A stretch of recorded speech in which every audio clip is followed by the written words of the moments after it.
Hey guys, আমি কোয়েল চলে এসেছি আবারও একটা নিয়ে ভিডিও নিয়ে তোমাদের সাথে। তোমরা আমার প্রত্যেকটা ভিডিও দেখেই বুঝতে পেরেছিলে যে আমি আমার মামার বাড়িতে গেছিলাম। তো হ্যাঁ, আমি মামার বাড়ি থেকে বাড়ি চলে এসেছি। আর বাড়ি আসার পর থেকেই আমার শরীরটা খুবই খারাপ, যে কারণে আমি সকাল থেকে ঘুম থেকে উঠতেই পারিনি। আর এদিকে দিদাও বাড়িতে ছিল না। তাই আমার বর বলে যে তুমি আজকে রেস্ট নাও, আমি সমস্ত কিছু কাজকর্ম রান্নাবান্না করছি। সেই কারণে ও সকাল থেকেই সবজি মবজি কেটে এখন তো মশলা বাটতেও বসে পড়েছে। জানো তো, ও আমার শরীর খারাপ হলে প্রচণ্ড হারে আমাকে হেল্প করে, মানে কোনো কাজই করতে যায় না। যদিও এখানে আমার কেউ নেই, আমার শ্বশুর বাড়িতে সবাই থাকে, আর এখানে যেহেতু আমি বর আর দিদা থাকি, আর আজকে দিদাও নেই, সেই কারণে রান্নাবান্নাটা ওই করছে। আমি তো একবার করে ঘর থেকে বেরোচ্ছি আর বেরিয়ে দেখছি ওর কত দূর হলো বা কী করছে। এখানে তো ভেন্ডি ভাজছে, তার সাথে আলু কেটে রেখেছে, কারণ আজকে সোয়াবিন রান্না করবে। পেঁয়াজ মশলা বাটি মানে সব কিছু ও নিজে হাতে একা হাতেই করছে। তাই ভাবলাম তোমাদের সাথেও একটু শেয়ার করি। আর তোমাদেরকে আমি যে শেয়ার করি, তোমরা কেউ একটু আমাকে সাপোর্ট করো না কেন গো? তোমরা একটু লাইক কমেন্ট করলে কি হবে বলো তো? তোমরা যদি একটু লাইক কমেন্ট শেয়ার করো না, তাহলে আমার না ভিডিও করতে খুব ভালো লাগবে। তোমরা সেটাই বোঝো না। তোমরা একটা লাইক করে কমেন্ট করে যাবে, আমি তোমাদের পরিবারে গিয়েও ঘুরে আসবো।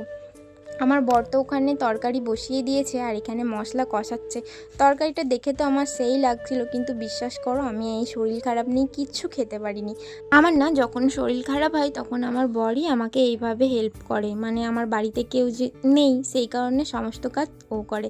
আমি যখন একটু ঘরে গেলাম তখন দেখি ও নিজের তরকারি নিজেই একটু পাতে তুলে নিয়েছে, তুলে চেক করছে যে কেমন হয়েছে, নুন টুন ঠিক হয়েছে কিনা, তারপরে আবার জলও দিয়ে দিয়েছে। আর এখানে তো এখন পাঁপড় ভাজছিল, তাই আমি ওকে বললাম আমাকে একটা পাঁপড় দাও, আমি খাই।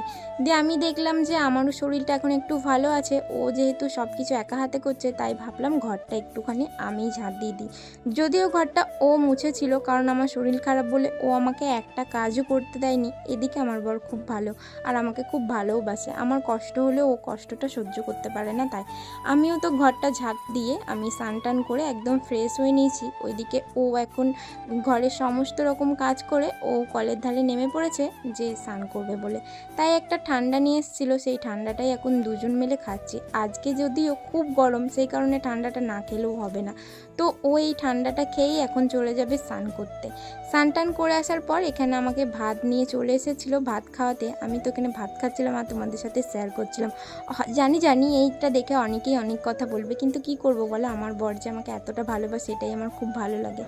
আমাদের এই ভালোবাসাটা দেখে অনেকের ভালো লাগে, আবার অনেকে হিংসা করে, কিন্তু তাতে আমার কোনো যায় আসে না।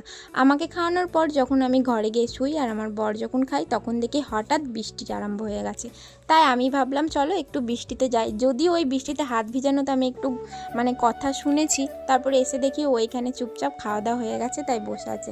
তাই ওকেও একটু তোমাদের সাথে শেয়ার করে দিলাম। তারপরে দুপুরে একটা লম্বা ঘুম দেওয়ার পর আমি বিকালে রেডি হয়ে নিয়েছিলাম, কারণ সকাল থেকেই আমার কিচ্ছু খেতে ভালো লাগছিল না, তার ওপরে মন মেজাজটাও ভালো ছিল না। তারপরে তো আবার শরীরটা খারাপ ছিল, তাই বর বলল রেডি হয়ে নাও, আমরা দুজন একটু ঘুরতে যাবো।